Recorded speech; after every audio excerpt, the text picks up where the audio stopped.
Recording. Então, hoje é mais para a gente se apresentar, falar rapidamente do projeto, assim, e a gente também se situar. E aí, é isso. Eu sou Alessandro Agpi, diretor do Núcleo Vagal, né? A gente foi contemplado agora pela 18ª edição do VAI. E ele aprovou desde agosto, mas a gente só recebeu a verba no final do ano. Então, a gente só podia começar depois que recebesse a verba. Esse procedimento todo de editais. E a gente tinha algumas ideias que estavam sendo estruturadas, e uma delas é fazer intercâmbio com artistas. Eu vou mostrar aqui um pouco do nosso projeto, só para a gente ver aqui. Só para compartilhar contigo, Rubens.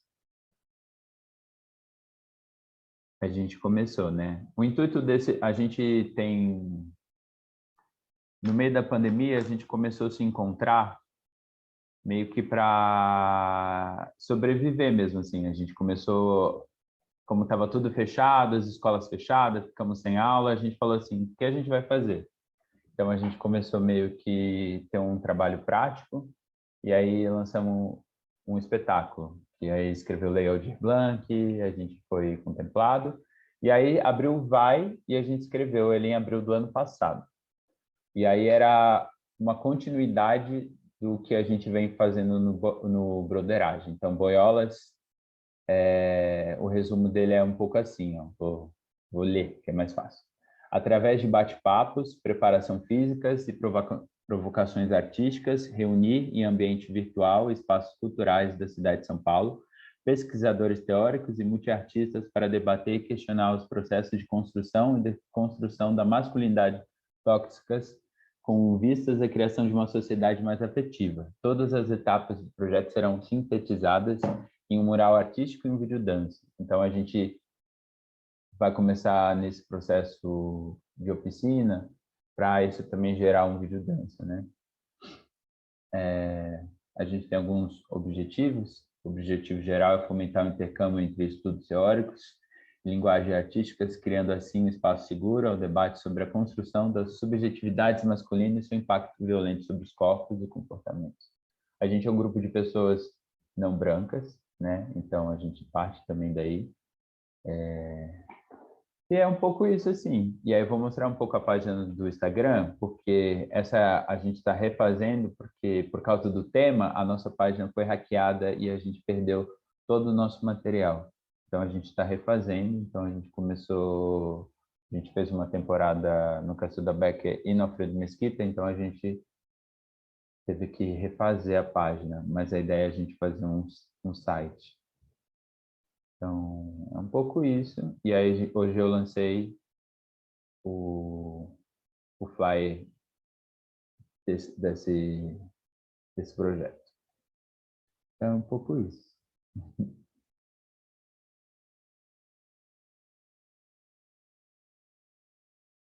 Gustavo. Que massa. Que massa. Parabéns, gente. Foda. Bom, eu sou o Gustavo Ambrósio, sou artista, bailarino. Estou com os meninos desde o começo. A primeira formação do núcleo que a gente começou a broderagem é essa, então a gente está desde o início da pandemia nesse formato. Proponente do projeto, mas a cabeça é o Ale e o Fê. Eles que comandam tudo. E acho que é mais isso. Eu sou bailarino clássico, contemporâneo. E acho que é isso. E Prazer, Gustavo.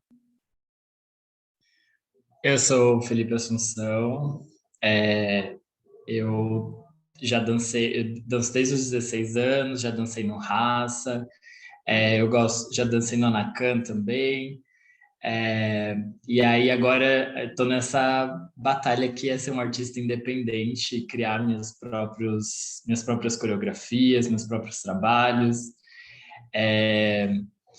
E agora, junto com o núcleo, com os meninos, a gente começou dentro da pandemia, a gente precisava dessa manutenção de física, mental, a gente começou a se encontrar e viu dentro disso uma possibilidade de criar novos contextos assim para gente. E aí a gente foi buscando coisas que a gente tinha em comum. Então, somos 3 homens gays, que não são brancos, e aí a partir disso a gente começou a falar sobre masculinidade, sobre essas questões LGBT e raça. E aí chegou o Wes também, que ele não está aqui com a gente, mas ele estava trabalhando com a gente, que é um artista circense, que é um homem que também tem características indígenas, não é branco, e aí ele trouxe também uma nova perspectiva, que foi uma perspectiva de um homem que não era gay, mas que também queria falar um pouco sobre essa coisa da masculinidade. E aí a gente começou a discutir muito sobre isso, e daí nasceu o Boiolas. E aí quando a gente começou a fazer a curadoria dos artistas que poderiam estar com a gente, fui eu que trouxe o seu nome, porque eu tenho alguns amigos que estavam fazendo aulas com você, o Alan e a Fernanda. E aí também vi o seu trabalho com o Gambut, vi o seu trabalho do Sesc, o seu solo, achei muito interessante. E aí quis me aproximar, não conheço a sua história, eu acho que agora você pode se apresentar e falar um pouquinho. Mas o que me levou até você foi coisas assim, entender que é um homem preto na dança, como que isso pode atravessar você, como que a sua história pode se entrelaçar com a nossa, e a partir disso a gente conseguir chegar num lugar que a gente possa colaborar e de repente ter frutos dessa parceria, assim, e não só a gente, né, que a oficina dê estímulos para a gente se encontrar e se entender, assim. Então, eu acho que é nesse contexto que você apareceu. Que massa, que massa. Valeu, Felipe. É um prazer. Tem mais alguém aí para falar? Eu falei mais do projeto, eu não falei de mim, né? Fiquei pensando nisso. Eu sou Alessandro Agf e sou formado em teatro. E aí, dentro de teatro, eu fui em várias áreas, assim. Fui ali formado no Tuca, e a partir disso conheci o pessoal do Jogando no Quintal. Aí fui contra a regra do pessoal do Jogando no Quintal. Fui trabalhar no solo de uma palhaça durante 7 anos. Aí comecei, dentro dessa minha contra-regragem, meu trabalho de produção. E aí, improvisação teatral. A dança, eu acho que ela sempre teve no meu corpo, mas nunca de uma forma acadêmica, ou que eu possa dizer assim, que para mim ela sempre esteve. Então, nunca pensei que eu tinha que estudar, mas eu também acho que isso foi uma má informação, porque eu, pensando na trajetória, eu poderia ter corrido atrás, mas nunca tive essa referência. A dança, ela veio depois do teatro, fui fazer LT, aí larguei um pouco LT e... Ai, que mais? Peraí. Larguei LT, larguei o Teatro da Mafalda e aí fundei o Núcleo Vagal. Fiz um solo a partir do texto do Plínio Marcos, e no Canto e no Pranto dos Anjos Caídos. E aí fiquei trabalhando nessa coisa que eu queria achar meu espaço, assim, porque eu não estava entendendo essa estrutura, que eu era bom para estar, mas só como técnico, ou produtor, ou vender, mas não como um artista protagonista. E aí eu comecei a entender que isso era uma estrutura racista, cheia de problemas, assim, que a gente vai estudando. E a partir da necessidade, por exemplo, os meninos vieram de uma companhia que eu produzi e tinha por mais que era uma estrutura, se vendia profissional, ela era mais amadora do que eu sozinho, assim. E aí eu falei assim, bora se juntar e vamos fazer o nosso rolê. E fiz um network, precisava fazer, chamei quem estava assim, e a gente foi assim na fé e na coragem. Então, eu fui artista do PIA no passado, assim, foi bem importante para mim, porque eu queria muito fazer parte, e aí ano passado foi uma ação afirmativa e isso abriu 68% do físico que eu pudesse estar, porque minha formação ela é técnica e depois ela é muito de curso livre, então às vezes essa configuração ela não é comprovada. Então, isso é muito pesado. Mas eu acho que é isso, abrir espaço com facão e vamos chegando, assim. Então, estou bem feliz de poder...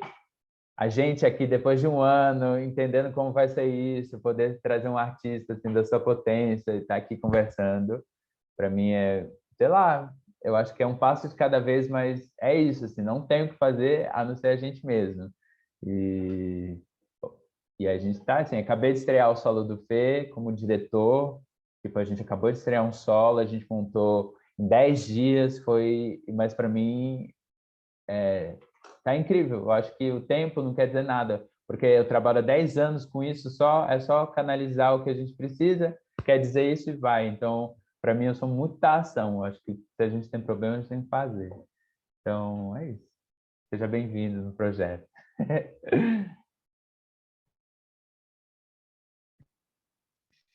Obrigado, Ale. Ai, gente, toda vez que eu converso com alguém e as pessoas se apresentam, eu falo assim, putz, chegou minha hora. E aí eu descobri que o lugar aonde eu gosto de me apresentar é na sala de aula, assim, falar mesmo de mim, é muito louco isso, eu tenho descoberto, porque a sensação que eu tenho é que eu falo muito fazendo, assim, então eu vou tentar resumir, assim, da forma mais objetiva, falar, porque eu sempre vou buscar coisas que estão lá no começo da minha vida para poder justificar o que eu faço hoje, sabe? Para mim faz muito sentido, assim, as coisas com que eu fui percorrendo na vida, enfim, mas para tentar resumir, eu sou eu sou o irmão mais novo de uma família de 5 filhos e todos músicos. Meu pai também músico, multi-instrumentista, minha mãe saxofonista. E então eu nasci num contexto muito musical dentro de casa, mas eu estava até contando esses dias atrás que eu era como o filho mais novo, eu não podia pegar em nenhum instrumento, né? Porque quebrava, e, né, uma família preta sem condições, aquele violão da minha irmã é o violão da vida. Então, nenhuma criança vai pegar e quebrar aquele violão. Então, a relação com a música, que eu sempre amei, ela ficava distante porque eu nunca pude ter contato com os instrumentos, né? E aí a minha forma de sobreviver, porque eu gostava tanto daquilo, e eu precisava sobreviver tendo algum tipo de ligação com a música, para que eu pudesse me alimentar, aquilo me alimentava muito desde sempre. Essa forma de sobreviver a primeira foi observando como sai aquele som. E aí, quando eu descobri que saía pelo corpo, né, é o corpo que fazia aquele som, aí eu comecei a observar o som dos músicos, o corpo dos músicos, da minha irmã, dos meus irmãos, e aí eu comecei a viciadamente olhar tudo que acontecia com os músicos, todo mundo, e muita gente, meus primos, muita gente dava ao meu redor, sempre muitos músicos ao meu redor, cantores, cantoras. Então eu começava a ver o corpo. Então, aos meus 12 anos de idade, não tinha outro lugar para ir a não ser a dança. Então eu virei um bailarino de tabela por, por sentir que a música estava ali o tempo inteiro me atravessando e eu queria saber mais sobre aquilo. Então, se o corpo faz a música, então que eu dance, né? O único instrumento que eu tenho, então vou dançar. Então, aos 12 anos eu começo ali a dançar e estou até hoje nessa história e cada vez mais tentando atrelar a minha experiência sensorial envolvendo diferentes níveis de linguagem. Assim. Então, eu hoje sou um coreógrafo, bailarino, diretor, pesquisador, que gosto da influência de muitas linguagens para fazer a minha dança. Então, eu uso da tecnologia das redes do audiovisual para me ver, para me olhar, ou para muitas das vezes mostrar o meu trabalho, não o meu trabalho, mas aquilo que eu estou pensando. Eu sinto que eu sou um eterno arquivo cheio de ideias, assim, e eu venho tentando colocar para fora esses arquivos todos, e eu sei que só dançando não é possível, então eu vou tentando achar maneiras de colocar para fora isso. Então é pela música que eu comecei a fazer. Eu tenho uma produtora de música de trilha sonora para espetáculos de dança e performance, enfim, e outras coisas que podem estar dentro dessa linguagem. Inclusive, essa produtora nasceu um pouco antes da pandemia, então já tenho aí 8 espetáculos no catálogo aí da produtora. Tenho uma companhia, dirijo uma companhia há 10 anos, um trabalho de pesquisa há 15, esse mesmo trabalho de pesquisa há 15, Dance Brasil, que é a minha companhia na qual o Felipe estava falando. Agora, no ano passado, eu estreiei um espetáculo, o meu primeiro espetáculo solo, chamado Macala. Esse espetáculo fecha um ciclo de pesquisa pessoal minha, de luz, de cenário, de música, de coreografia, e ele fecha na minha viagem a Moçambique. Então, quando eu volto de Moçambique, eu consigo fechar ali tudo que eu precisava ter enquanto experiência de pesquisa para poder fazer esse espetáculo. Então, eu fiz agora Macala no final do ano presencial. E venho projetando na minha vida integrar um pouco mais a dança na cidade de São Paulo. Esse é o meu desejo, que a gente consiga integrar um pouco mais e qualificar as nossas demandas. Quando eu falo qualificar, eu estou dizendo fazer com que a dança esteja num lugar protegido, no sentido de da dança ser vista como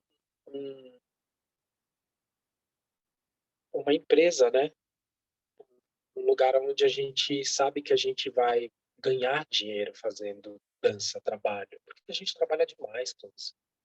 Eu estou há pelo menos 20 anos trabalhando com dança e transformar a dança transformar a dança como um empreendimento na cidade, onde o público, onde as pessoas que gostam de dança possam olhar a gente como profissionais e não profissionais, aquele profissional que é artista porque ele acorda de manhã, ele pensa, ele escreve, ele estuda. Não é só isso. Acho que o fim é também ganhar dinheiro com a parada, tá ligado? Então, eu tô nesse movimento, e para fazer esse movimento eu tô agregando facetas. Então, eu acabei de fazer um projeto, acabei de estrear um trabalho chamado Ijó, que aconteceu na Casa de Francisca, no centro, que é um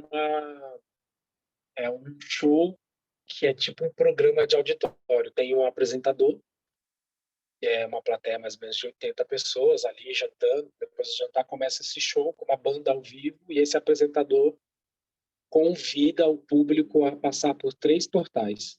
E esses 3 portais são 3 performances de bailarino e músico apresentando ao vivo ali uma performance criada para o Ijó. Então, eu estou nesse momento agora, momento de, de me ver também como curador, de me ver como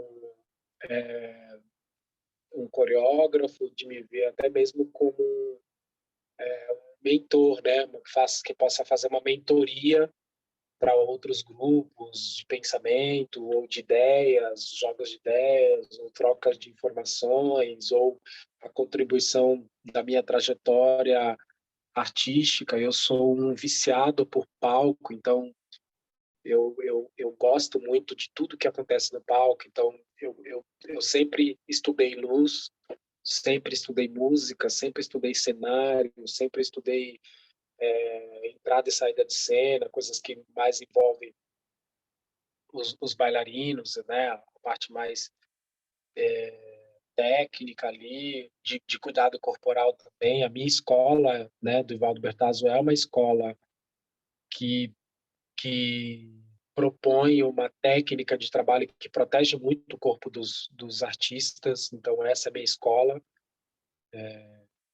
Graças a essa escola, eu nunca tive nenhum bailarino na minha companhia machucado, porque o processo, o trabalho, está sempre voltado ao olhar fisioterápico da coisa. Então é um pouco isso, assim. Não sei se você está vendo que eu não sei me apresentar, eu vou lembrando um monte de coisa, aí eu vou falando, assim, mas é isso.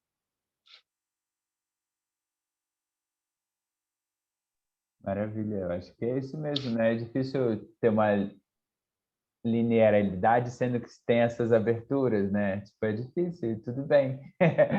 Porque é incrível também saber que parte daqui um lugar, né?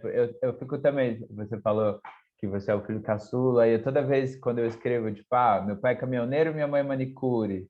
Então, eu sempre quis vontade de trabalhar viajando, mas isso não vem sozinho, isso vem porque meu pai viaja, ou a coisa da estética, né? Então, às vezes, trazer isso de volta é importante para entender. Eu não acho que precisa ter, em 1900 e tanto, tanto, tanto, tanto. Não, acho que tem toda essa... Não sei explicar. Eu acho que... eu fiquei com vontade de fazer perguntas, assim, Eu mas não tava era... Não é programa de pergunta, mas eu fiquei assim, porque é muito interessante mesmo, assim, fechar um ciclo, né? Saber qual o momento de fechar. pode fazer. Não, peraí, vamos entender. Porque você falou de duas coisas e eu tenho falado muito assim quando eu tenho oportunidade. Eu acho que é muito importante a gente ter consciência que a gente precisa ganhar dinheiro fazendo arte.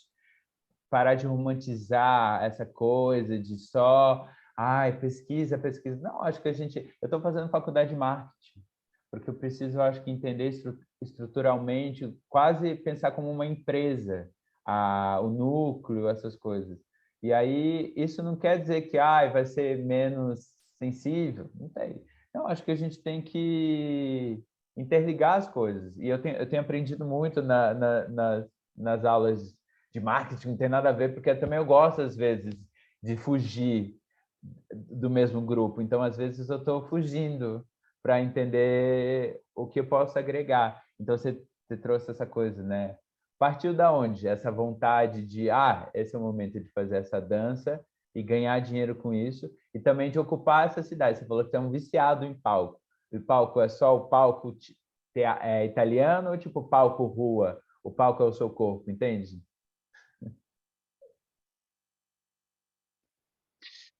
Eu acho que você falou aí do ciclo, né? Qual é o melhor momento de fechar o ciclo, né? E eu sinto que, para mim, não foi premeditado nem o começo, nem o meio, nem o fim do ciclo. Tudo isso aconteceu a partir do momento que eu me abri a ver mais profundamente aquilo que eu estava fazendo no momento presente. E posso te dizer que eu comecei como eu estou aqui agora. Eu estou num quartinho, que é o meu estúdio.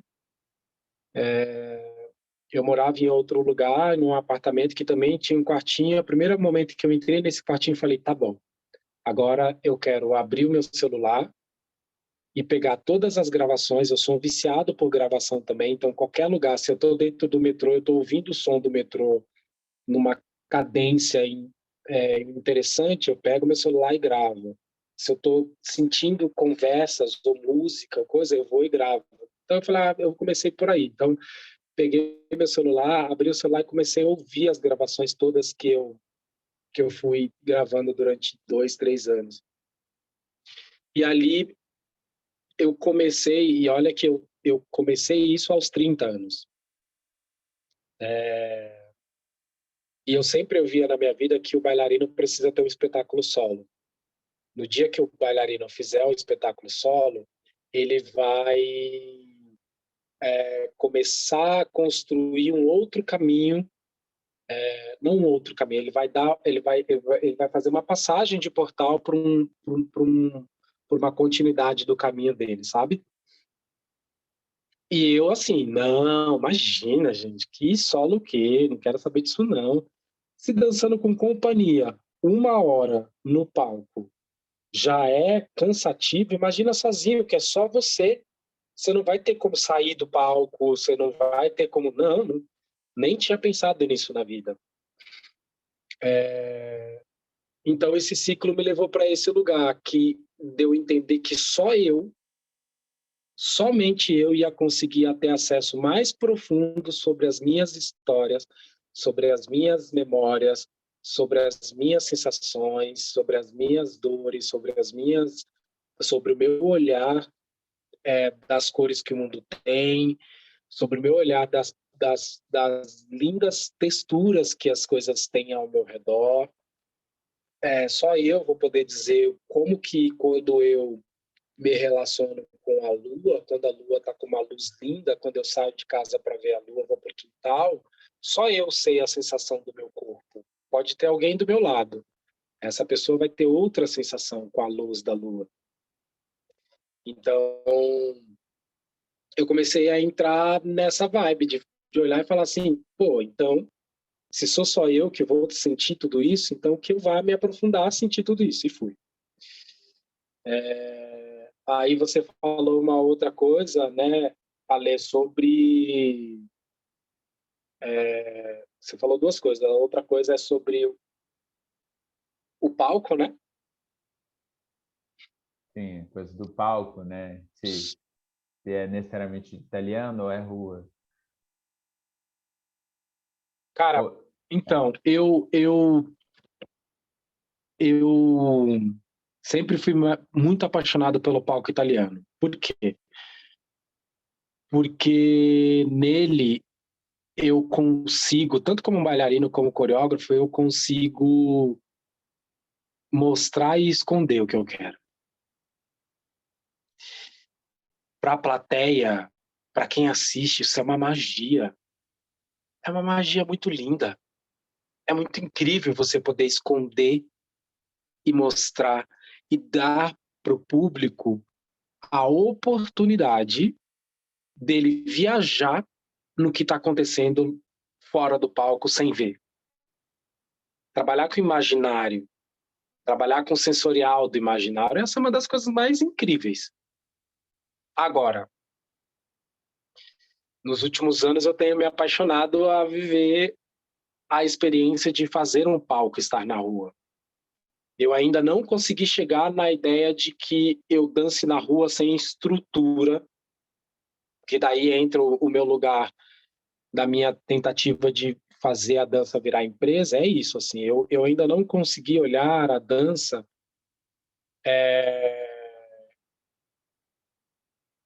na rua só. Eu quero que a dança esteja na rua com o linóleo protegido para os bailarinos, com um som incrível para que os bailarinos possam ouvir aquela música e, de fato, a música atravessar, com uma iluminação, se for à noite, uma iluminação incrível para que possa iluminar a cidade e a cidade iluminar aquele ato que está acontecendo ali. Então, eu saio do palco italiano, mas eu tento levar a ideia do palco para a rua nesse sentido. Eu ainda não consegui, não sei ainda como eu vou fazer. A minha luta é para que isso aconteça. A gente mora na terceira maior cidade do mundo, a cidade mais o maior PIB da América Latina, e acho também que deve ser o terceiro, quarto do mundo, a cidade de São Paulo.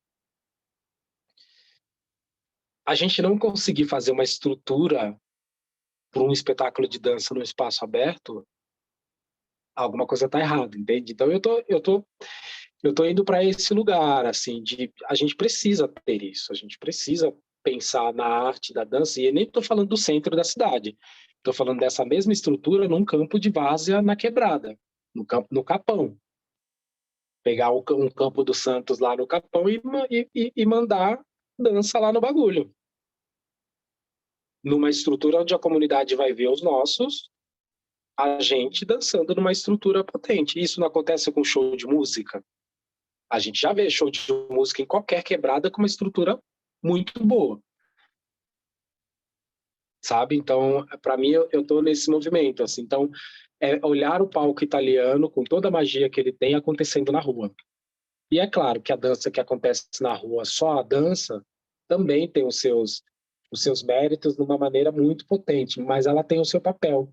É o papel dela ali. Ela é muito potente estar ali na calçada. Já dancei muito na calçada, já dancei no metrô. E eu sei qual é a importância de ver um corpo sem nada, só a roupa, dançando no espaço. Movimenta, quebra estruturas das pessoas que estão passando. Então, acho que qualquer uma das opções, das possibilidades, elas são muito válidas. Mas eu estou batalhando por uma estrutura bem legal na rua, sabe? Sim, ótimo. Eu acho que é isso mesmo, um jeito de ocupar a cidade, né? E de várias formas. Você tá...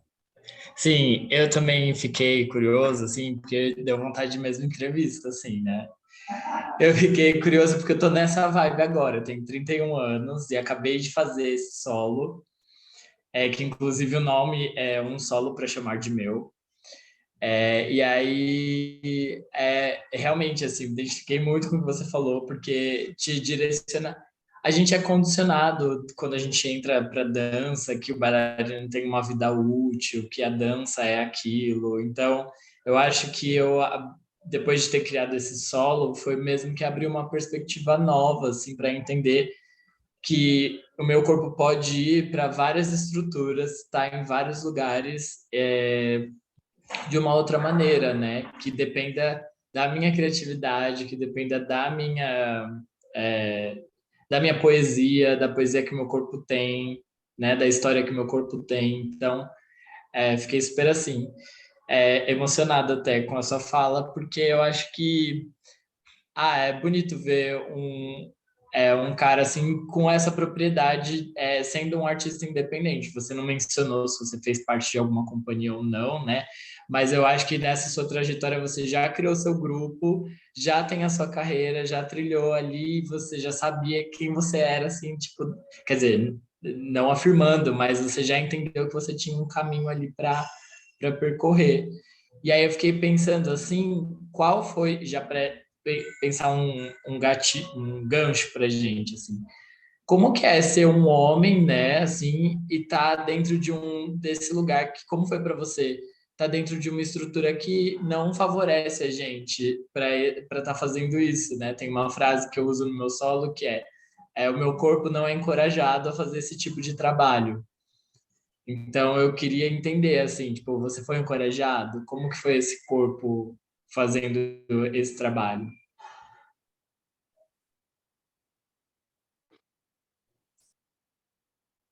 Olha, eu acho que a princípio, pela minha família, meu corpo não foi encorajado, no sentido dos vários medos que uma mãe religiosa tem quando o filho decide fazer algo que seja fora da origem ou disciplina daquela família ou comunidade. Então, acho que as primeiras coisas que ou virar gay ou virar drogado é uma das coisas mais básicas que a gente vê acontecendo em todas as famílias, muitas das famílias da quebrada, assim, né?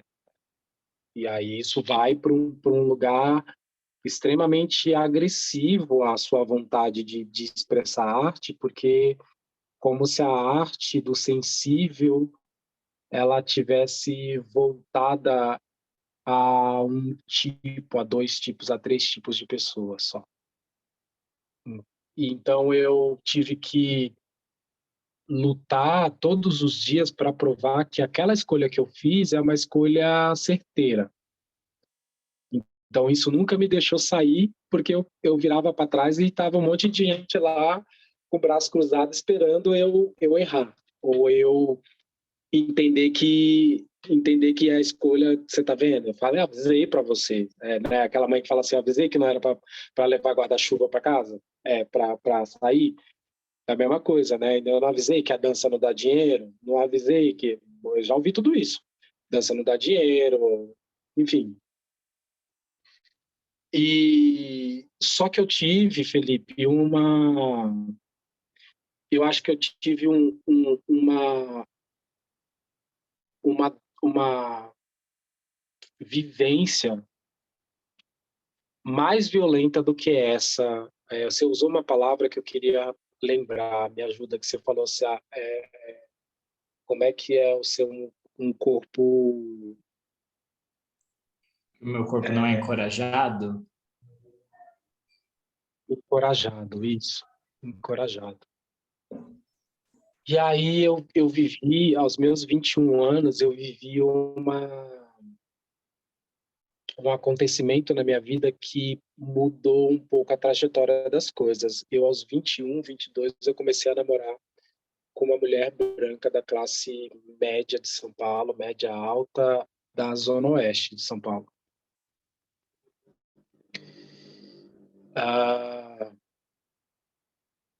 Automaticamente eu começo a morar na Zona Oeste de São Paulo. Automaticamente eu mudo radicalmente o meu convívio de amizade. Porque, enfim, a gente sabe que território, o território onde você mora é o território onde você constitui os seus vínculos ali, né? E aí, cara, eu comecei sem perceber a vivenciar uma violência da hipersexualização do meu corpo. Então, diferente de não ser encorajado, eu fui encorajado até demais para que o meu corpo sempre estivesse a serviço de. Então, o meu corpo, durante quase 15 anos, estava a serviço de parte de uma sociedade esquerda,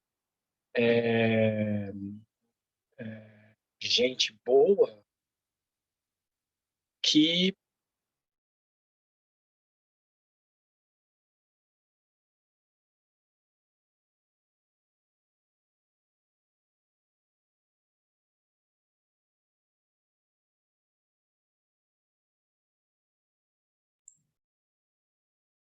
Travou, né?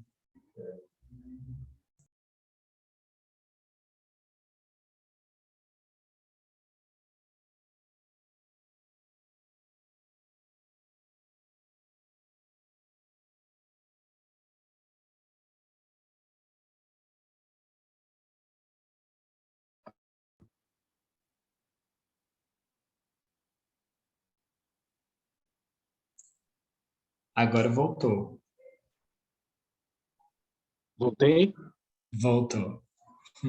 A gente perdeu a sua fala quando você Ah, estava falando dessa sociedade de esquerda que é gente boa.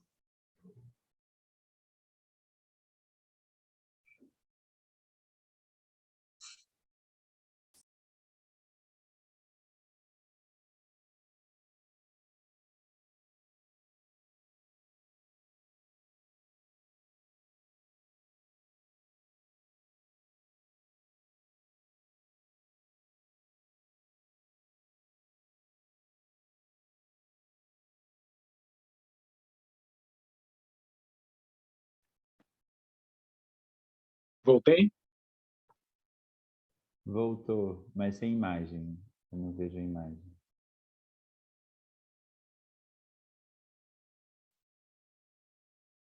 Foi? Foi. Todo mundo aí? Todo mundo aqui. Ah, só onde eu parei para vocês? Sim. A gente perdeu a sua fala quando você falou que o seu corpo estava a serviço dessa sociedade de esquerda, que é gente boa. Aí cortou Sim. depois. E, e aí o meu corpo estava a serviço boa parte do tempo de um entretenimento, seja nas festas, seja nas famílias, seja para as crianças brancas que não têm contato com corpos pretos,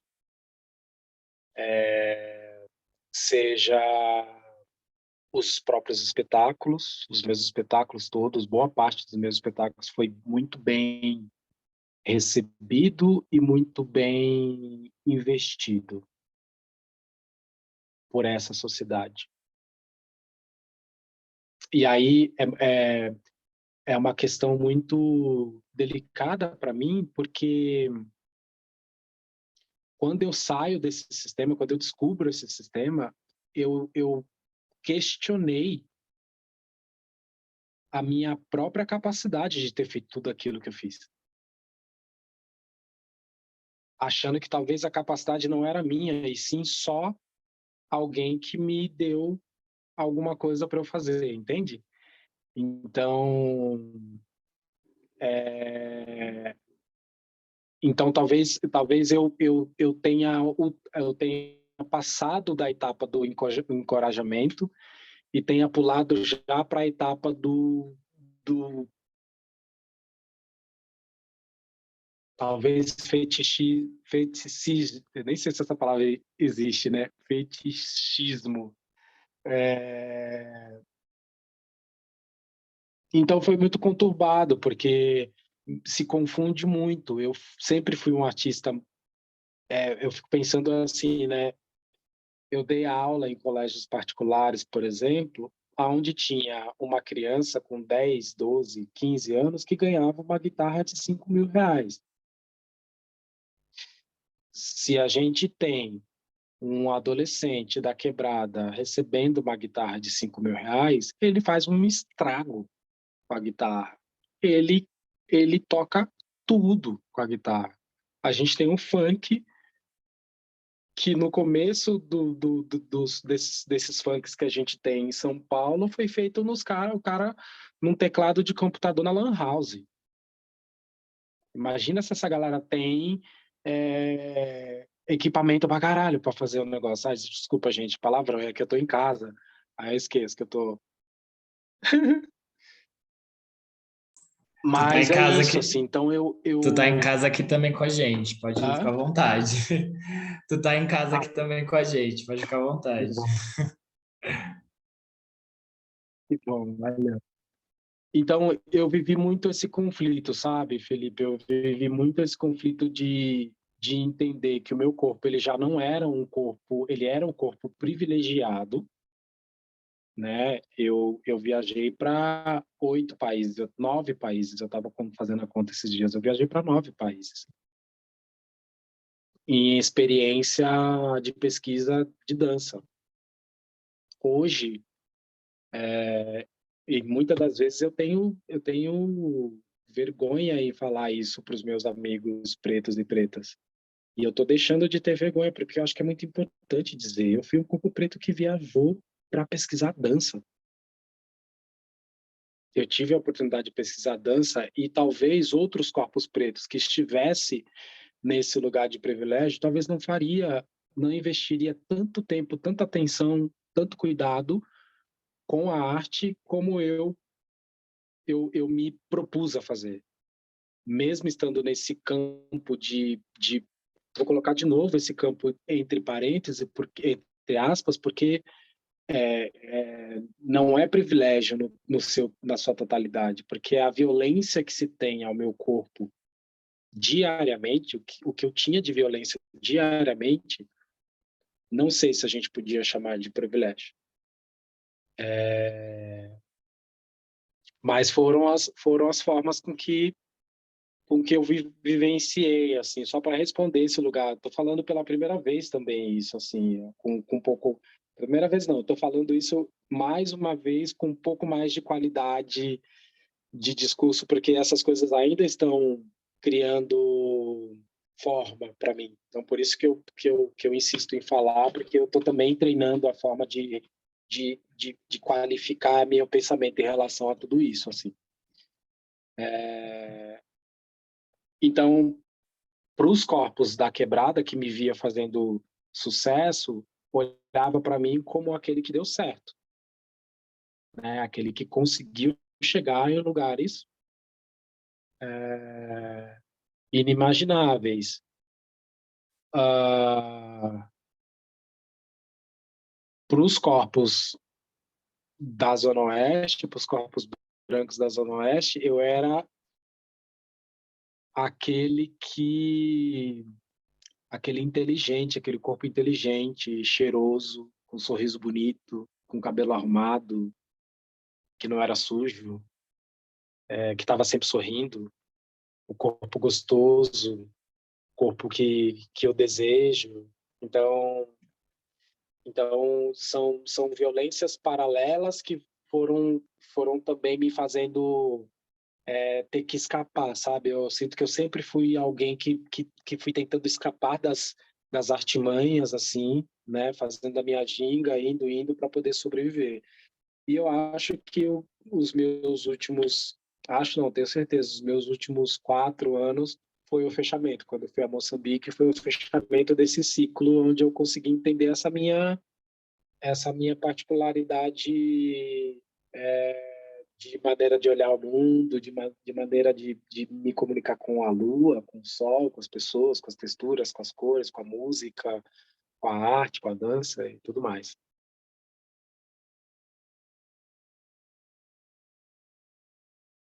Muita coisa, gente. Eu podia ficar um tempão falando.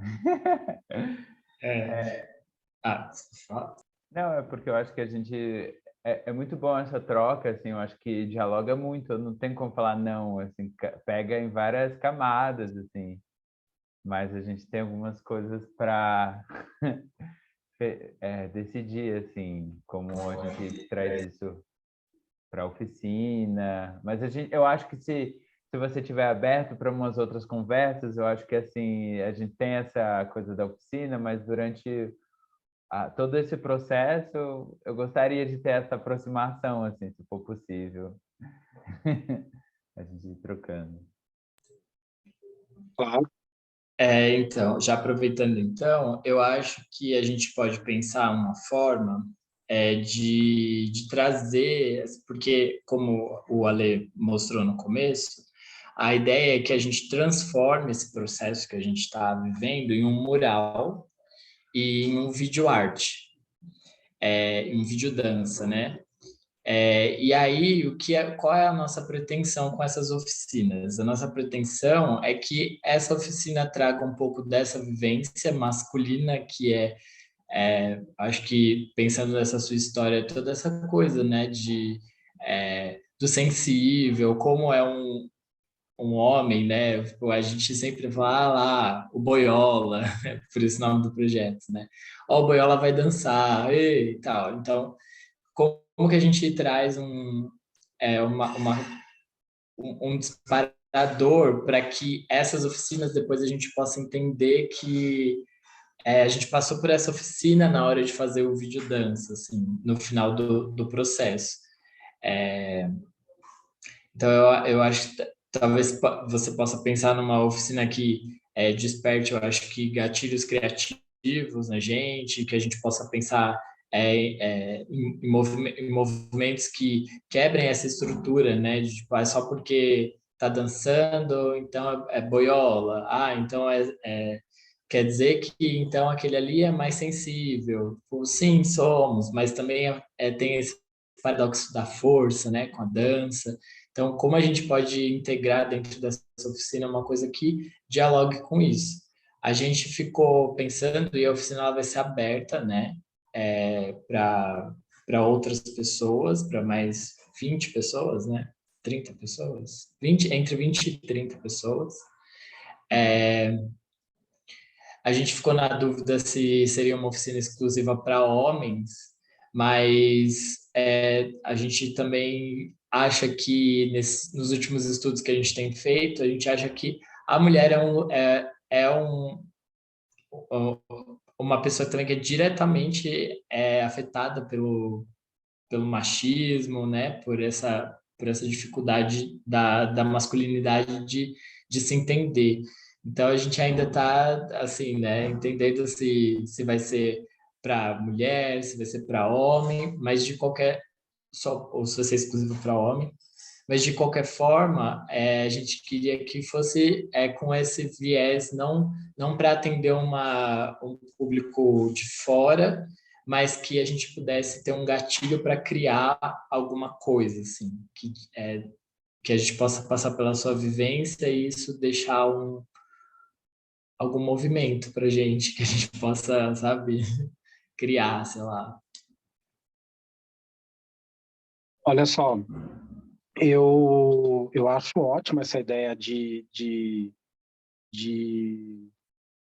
direcionar para homens, mas eu também concordo com essa ideia de que muitas mulheres são afetadas diretamente, na totalidade, principalmente. Eu sugeriria, talvez, na hora da inscrição, sei lá, é uma sugestão só, ter uma porcentagem aí. Eu tenho um público, maioria das vezes, mulheres que vêm fazer a minha aula. Bem na maioria, assim. Sei lá, numa aula que tem 15 alunos, 2 são homens no máximo. Então, se vocês souberem de alguma estratégia legal para mais homens virem, eu acho que é bem interessante, assim, bem legal. Gosto dessa... A outra coisa... Não, eu gostei dessa ideia da Diz? porcentagem mesmo. Eu acho que essa coisa da porcentagem é bom e você falar do seu público, a gente já vai chamando outras pessoas, assim, sabe? Eu acho que isso é importante, é um dado importante aqui. Sim. O que eu tenho feito nas minhas aulas, as últimas que eu fiz, eu ligo para as pessoas, os homens que já me procuraram dizendo que queria fazer aula comigo, mas quando eu divulgar a aula, a pessoa não vem. Então, eu vou e mando a mensagem e falo assim, ei, mano, chegou a hora, agora, vem fazer. A última aula que eu fiz eram, sei lá, 12 pessoas fazendo aula e das 12, 7 eram homens, porque eu liguei para cada um para estarem na aula. E aí eu acho que a outra questão, a outra sugestão é assim, eu fiz uma música, não sei se vocês chegaram a ouvir, eu lancei uma música chamada Ancestral do Futuro. Ela está no Spotify, Ancestral do Futuro está no YouTube também. E é uma música que eu fiz, eu fui convidado para fazer um clipe, um vídeo performance, na verdade, para um festival chamado Hack Beat. E aí, quando eles me chamaram, falaram para fazer esse vídeo e tal. E aí eles falaram, você pode pegar a música de algum amigo, músico aí e tal. Eu falei, não, vou fazer essa música. E aí fiz a música, por mais incrível que seja, eu fiz essa música em um dia. Eu estava no meio do mato, estava na casa de uma amiga que ela tinha emprestado a casa para gente, para mim, para minha companheira, e aí a gente estava lá chovendo, não sei o que. Eu falei, quer saber? Peguei, levei minhas coisas e fiz a música em um dia. E aí lancei essa música no Spotify. Mas o mais legal dela é que quando eu fiz essa música, todos os instrumentos que tem na música, todos, na minha cabeça, eu estava vendo o músico que é os músicos meus amigos e minhas amigas. Então, se você ouvir um cello na música, eu tô ali vendo a Érica, que é uma artista que eu gosto muito tocando cello. Se você ouve uma percussão, eu tô vendo o Alisson Bruno tocando aquela percussão. Então, foi uma música muito coletiva a partir das sensações dos corpos que tocam sempre perto de mim e que eu refiz aquilo e coloquei na música. Fiz eu sozinho a música, vendo essas pessoas todas. Por que eu estou dizendo isso? Porque eu já dei algumas aulas, umas 2, 3 aulas com essa música, 2 aulas com essa música, aonde eu levo o meu computador e nela eu tenho a música mãe, né? Eu tenho a base dela sem ser gravada. E quando eu vou dar aula, eu separo cada instrumento da música. Então, a gente faz, sei lá, 10 minutos só de um instrumento até a gente entender movimentações, achar coletivamente movimentações, seja num rebolado, seja numa batida do pé, seja numa vibração, seja numa ondulação, seja no movimento com a cabeça. A gente vai achando, cada um achando experiências naquele som. Aquele som continua e eu vou colocar um outro som que a música tem. Chega no final da aula, a gente vai dançar a música inteira, com todos os elementos, para que a gente possa entender que o nosso corpo é feito de muitas camadas, camadas, texturas, temperaturas, e isso, para mim, me ajuda a constituir um corpo. Eu que tenho um corpo... É engraçado, ontem eu fui para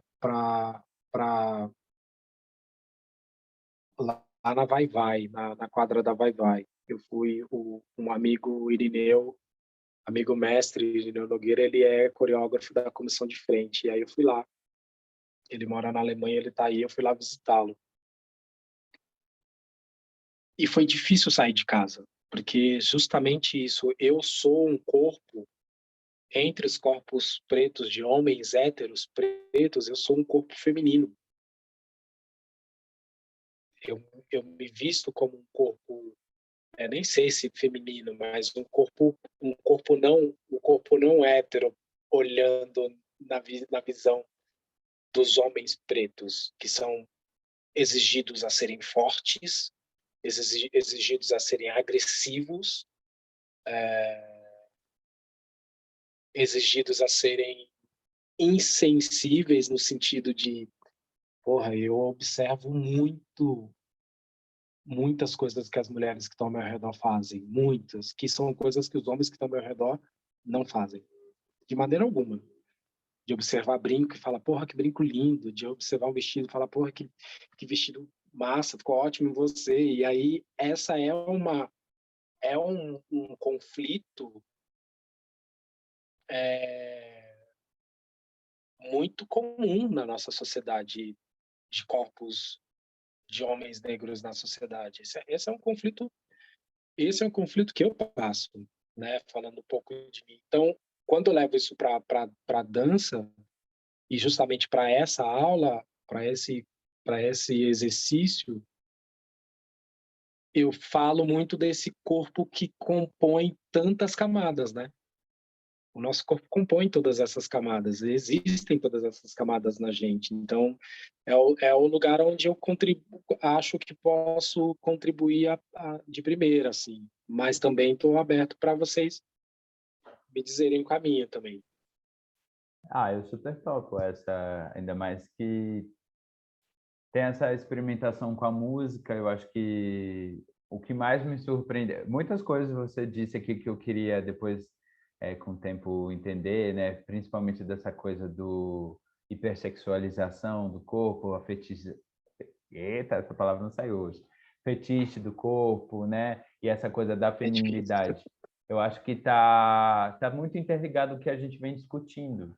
E aí, saber que você também está estruturando como falar sobre isso, a gente também. Então, esse caminho do Boiolas é um pouco para estruturar coisas que a gente sente e não sabe dizer, porque a gente está ainda no meio dessa construção. Então, você trazer essa oficina, essa experimentação, para mim, fechou. Eu acho que a gente pode, ainda mais que tem essa coisa de experimentar essa repetição com o tempo e entender essas camadas mesmo, muito heteronormativa, né? Então, destruir um pouco para a gente poder criar. Eu acho que enquanto pesquisa, assim, que a gente... Porque o que acontece? A gente também vai passar por esse processo de experimentar. A gente não só está organizando, então é uma loucura, né? Tá ali atento ao que está acontecendo, mas também vivenciar. Então, acho que eu gosto dessa proposta que você traz. Eu gostei também muito, assim, eu acho que é isso, é destruir destruir, não. Talvez reconhecer essas várias camadas, né? Tipo, que a gente tem, que a gente pode acessar, e camadas que a gente não acessa normalmente, né? Eu fiz eu tive uma amiga que veio fazer uma provocação para o solo, e aí eu tinha um trecho do solo que eu estava pensando nessa coisa do feminino, né? Porque sendo um homem gay, eu acho que eu sempre eu tive muito contato com o feminino, então eu queria ter um trecho desse solo que falasse sobre isso.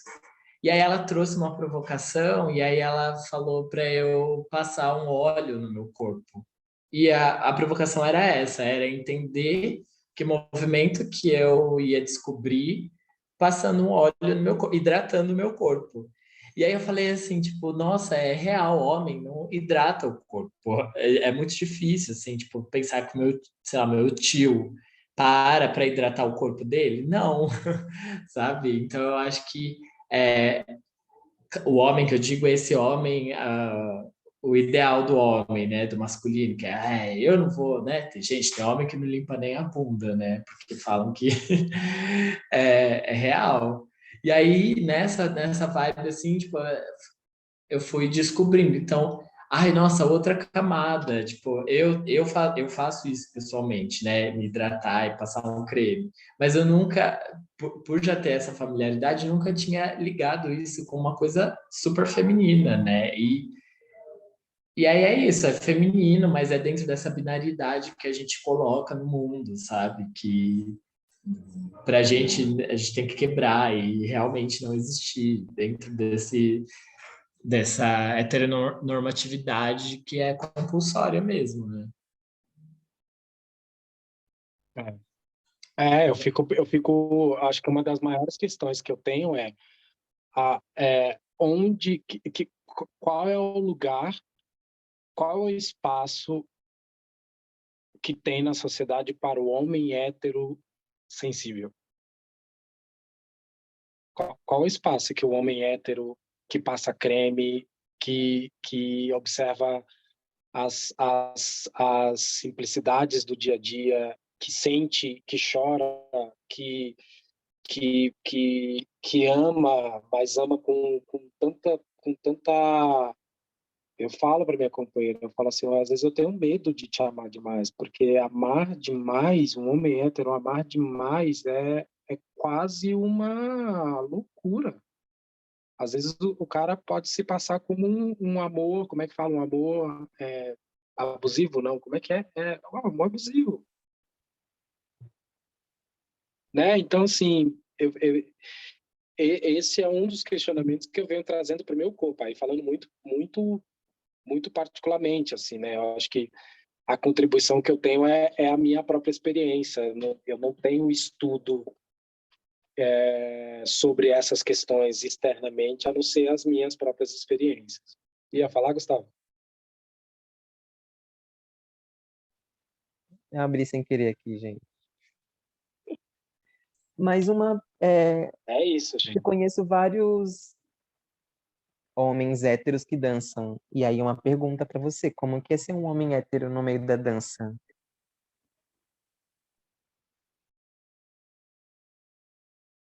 No meio da dança, quando você perguntou no meio da dança, convivendo com as pessoas de dança. Convivendo. E também com o olhar de fora, né? Que normalmente, quando olham para um homem que Olhar de dança, é fora. sempre. Ah, é o viadinho, é o boiolinha, né? Como que é o hétero receber essa. É ofensa, né? Como que é receber essa crítica de fora?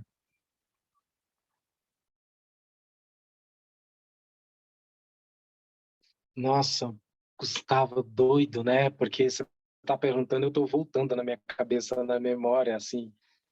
É...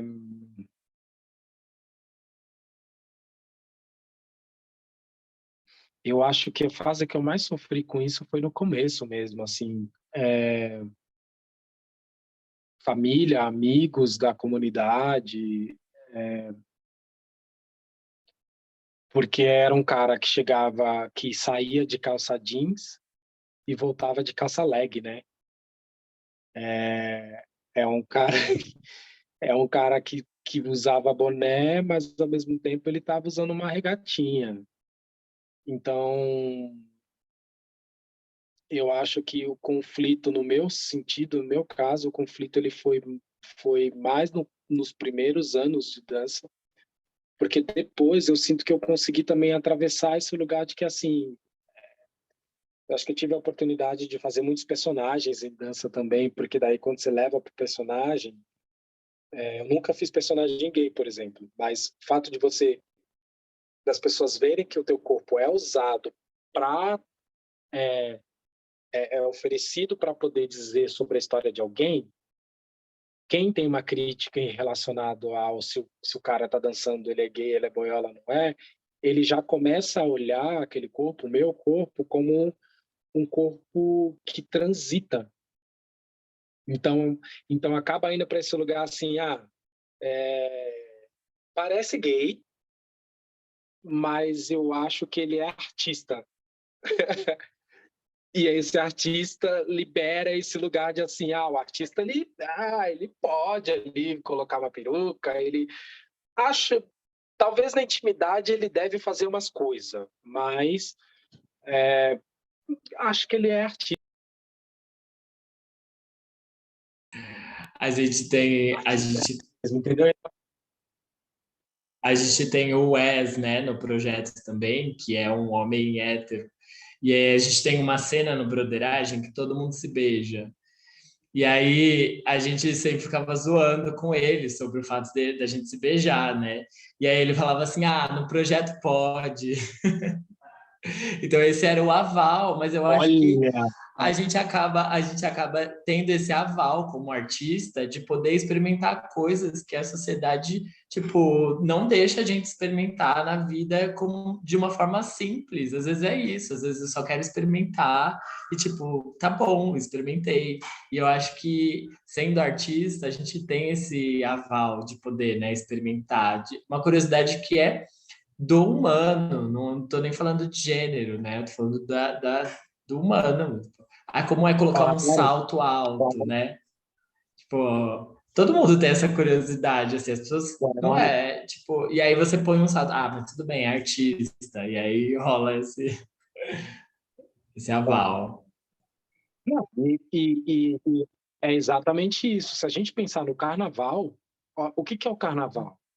Para boa parte, para quem vive o carnaval, no respeito à história do carnaval, trazendo a continuidade das histórias, principalmente das comunidades negras no Brasil que carregam as histórias dentro do carnaval, tirando essa galera, boa parte da sociedade brasileira vai para o carnaval para é, se vestir de outros personagens que gostaria de experimentar estar, de outras formas que gostariam de experimentar, né? Assim acontece no carnaval na sua potência de uma forma muito louca. E aquele que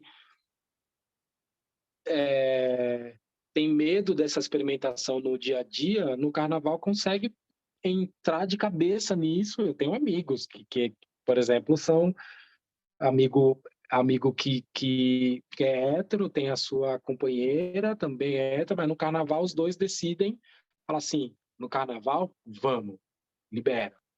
Vai você, faz o que você quiser, faça o que eu quiser, não sei o que, vai junto, a gente vai de mão dada, eu quero ver você beijando todo mundo, é homem e mulher, você também beija homem e mulher e vai. Então, e aí você olha para isso e fala assim, uau, que lugar é esse, né? Que lugar que é esse que o carnaval te permite, né? Te libera. E eu acho que a arte também tem esse lugar. Eu tenho muitas das vezes eu sempre fico literalmente com o cu na mão, com alguns medos, porque quando a gente volta lá com o lugar da arte ser o lugar da empresa, de ganhar dinheiro, a gente também precisa tomar o maior cuidado de olhar a arte que a gente está devolvendo a arte para a sociedade, porque muitas das vezes a gente quer colocar só o que a gente pensa na arte. Só o que a gente sente e só o que dói na gente. Entende? E aí a gente transforma o palco num divã de terapia que a gente quer falar para a comunidade, para a sociedade, o quanto que a gente sofre, porque a gente é isso, porque a gente é aquilo. É muito importante, mas ao mesmo tempo a gente presta um serviço de sentido sensorial para a sociedade. Se você vai falar de qualquer coisa no palco, seja qualquer coisa, você tem que se cuidar para que seja a plateia saia cheia de sentido sensorial.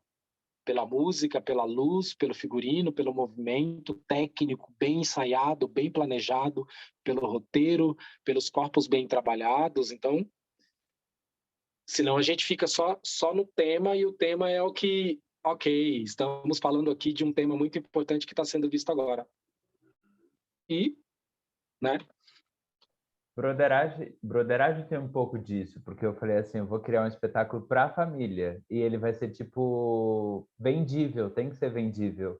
E aí a gente recebeu muito essa coisa, porque as pessoas vão assistir uma coisa e saem de lá com outra sensação. A gente fica com tesão, gente que ficou com vontade de querer dançar junto com a gente no final, que fica curiosidade em outro lugar e, tipo, e não tem esse espaço. É só essa narrativa que passa ali pela broderagem, que vai para um outro lugar, mas não tem esse espaço. Mas como ativa esse espaço do carnaval, essa coisa que pode, então é uma suspensãozinha, então e a gente traz isso como o público como cúmplice, isso desperta muita coisa. Então a gente teve um feedback muito que eu nem esperava, tipo, fiquei com tesão. Um amigo nosso saiu do espetáculo e teve que ir para uma sauna, porque não se aguentou. E eu fiquei, caramba!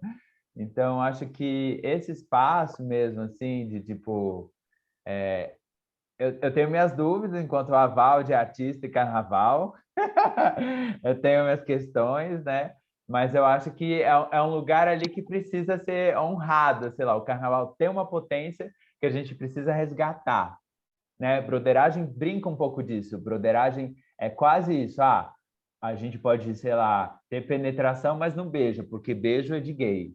Mas ali enquanto tá pegando ali uma mamada, pode. E a gente traz isso muito sutilmente. E aí, quando o povo vê, é muito forte pra gente. Eu falo, nossa, gente, e pra gente é comum. E não é que a gente vive essa broderagem, mas isso também interfere nas nossas relações. É interessante. Eu fico a minha questão com esse casal hétero é tipo assim, por que isso é tão legal? Por que isso não pode ser uma nova, um modo de vida? Mas a gente tem socialmente isso pode. Então, por isso que eu tenho essas minhas questões. Não, total, porque é isso, né? É o medo. É tantas coisas, né? É o medo, é a violência, né, externa, sei lá, é muita coisa. Mas você me falou, Ale, uma coisa muito interessante que é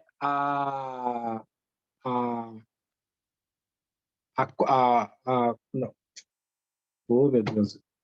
Você falou que o público ele é cúmplice, isso é o mais interessante. O público como cúmplice daquilo, ele participar daquilo com seus tesões ali em cena, isso para mim é o que mais... Poxa, essa gente tem... É incrível, o que não dá é o artista estar no palco falando da sua história e o público lá só assistindo. Assiste Netflix, caralho. Eu tento fugir um pouco disso, assim, eu também acho que a gente brincava, teatro é terapêutico, mas não é terapia, né? Esses lugares, assim, de entender que a gente, senão fica uma punhetagem, fica ali se punhetando. Então, acho que eu estou aprendendo muito as minhas primeiras direções, mas a partir do que muito eu vi, são 10 anos vendo coisa que eu gosto, que eu não gosto.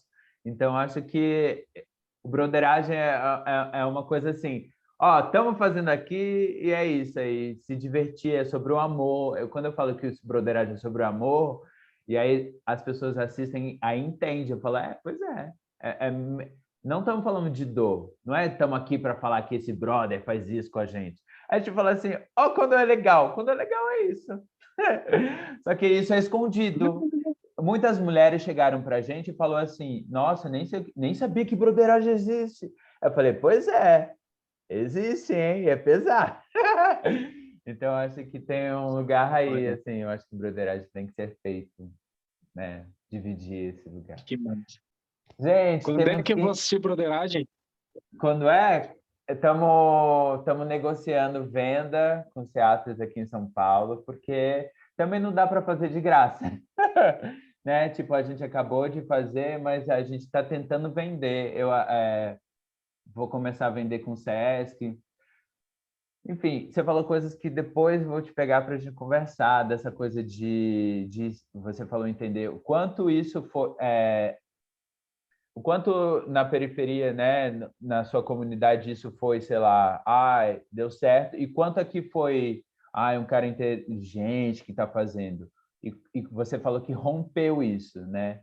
Enfim, mas eu não vou falar isso agora, eu vou ainda entender como a gente articula, porque eu acho que a gente vem rompendo umas coisas que esperam da gente. Ah, é um grupo gay que vai rolar sexo falando disso. Eu falei, não vou fazer isso, não vou fazer isso, não rola isso.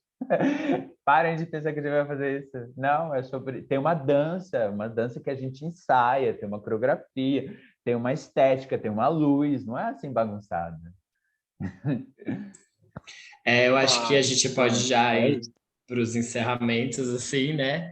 E aí eu queria pedir, a gente vai te mandar um e-mail ou a gente pode ir até o WhatsApp, se for mais simples, porque aí a gente vai precisar de uma foto para a gente fazer a divulgação. Alguns materiais, agora uma coisa mais técnica, né? Um material, uma foto para a Tô gente aqui. fazer a divulgação. A gente vai precisar também de um nome para sua oficina. Que mais? Deixa eu ver, eu anotei tudo aqui. Um mini currículo, uma bio mesmo, só para a gente colocar no formulário para abrir as inscrições e também para divulgar a oficina. Eu acho que são só essas três coisas mesmo. Eu te mandei aí. Eu te mandei a foto aí no WhatsApp. Eu acho que o WhatsApp para mim tá funcionando melhor, porque eu tô todo bagunçado aqui, tá? Sim, sim. Então, a foto, Então eu te mandei a foto aí no Instagram. a mini bio do currículo, e aí o nome da oficina, e aí se você quiser dar uma descrição do que vai ser trabalhado na oficina, com as suas palavras, né? Essa é a ideia que você sugeriu da música, e aí manda para a gente que a gente vai preparar tudo isso e a gente quer já começar a divulgar isso amanhã. Então amanhã a gente já tem isso para... Me fala de novo o dia da oficina.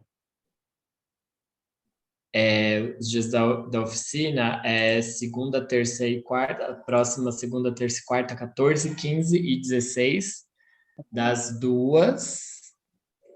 Qual é o horário de encerramento? Das 2 às Das 2 5. às 5. Às 5, isso. Das 2 às 5.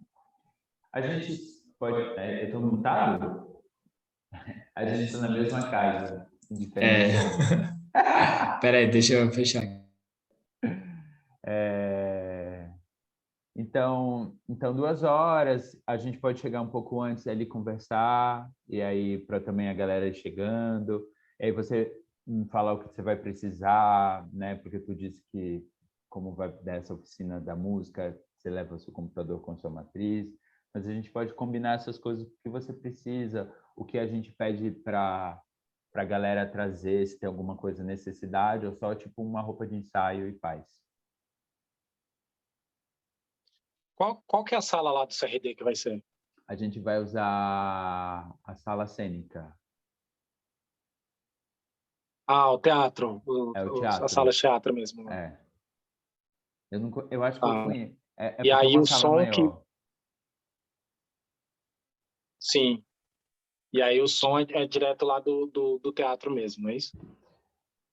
Eu posso ver, mas aí também eu também estou nessa corre de a gente ter uma caixa boa para levar qualquer coisa. Estou tentando resolver essa semana. Mas eu acho que o teatro tem um som, né? Que eu acho que a gente Tá pode bom. usar. Tá, eu tenho uma caixa também que eu posso levar. Eu até eventualmente prefiro, assim, porque daí eu sei bem a equalização dela, enfim, e aí eu fico mais tranquilo também. Tá Posso bom. levar minha caixa. Eu só vou ver se ela tá tudo certo com ela aqui, aí eu me organizo aqui e levo. Aí te falo. Ótimo. Agora, vocês falaram que é 14, 15 e 16, né? Então eu falei de uma oficina que é para um dia essa oficina. Então eu vou também pensar um pouco como que eu posso organizar Estender. para isso ser levado para os 3 dias. Isso que eu falei para vocês de oficina é um dia só. Uhum. Esse estudo em cima da música. Os outros 2 eu já traria outra, eu não traria outra coisa, mas eu daria continuidade de um outro processo, tá? Então você acha que seria interessante ser o último dia?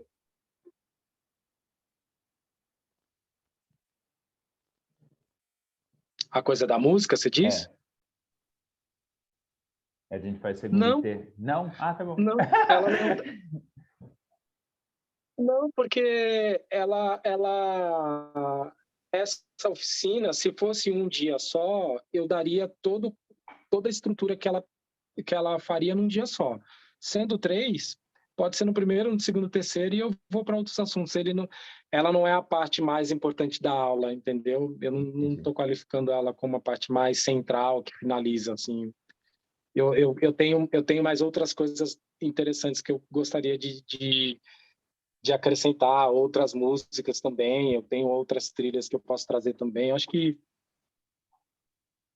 agora, se para vocês tudo bem, eu acho que cada dia vai ser um dia assim Tá de bom. experiência sensorial, sabe? Uhum. A gente só precisa definir um Não nome, precisa assim, criar né? uns.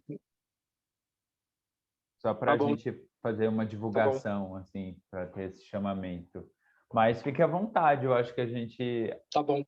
a gente falou as nossas vontades, você trouxe sua vontade, eu acho que a gente já se encontrou ali num caminho, mas fique à vontade, eu acho que a gente também precisa ter esse respiro para ter alguém que decida. Tipo, vai fazer, a gente só faz, sabe, assim, a partir do que a gente conversou. Então, acho que Tá isso é bom. muito importante. É Tá isso, bom. Tá bom. pessoal. Fechou. Rubens, foi um prazer trocar aqui contigo, assim, muito, muito importante, assim, ouvir, trocar. E é isso. Tô ansioso.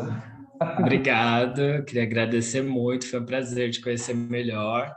E pode me colocar nessa lista aí das pessoas que você liga para avisar que vai ter a aula, Pode deixar, tá que bom. eu quero participar. Maravilha, maravilha. Fechou. Obrigado, Rubens. Obrigado você, Felipe. Obrigado.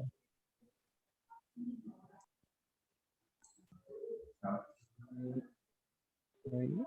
Oi, tá, estamos te ouvindo.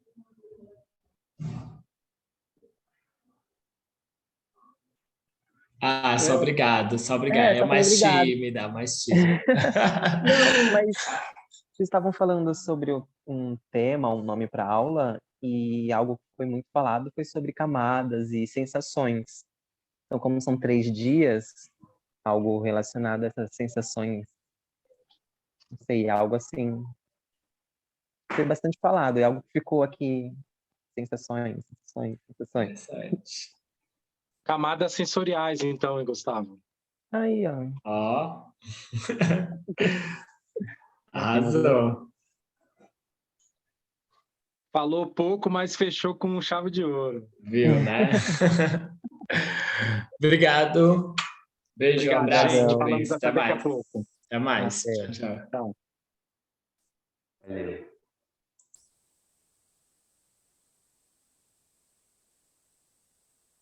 É isso? Você também precisa dar aula, é isso? Então, beijo, vou encerrar. Beijo, gente. Camadas sensoriais, é isso? É. Ótimo. Bora que bora. Bora que bora. Encerrar a gravação.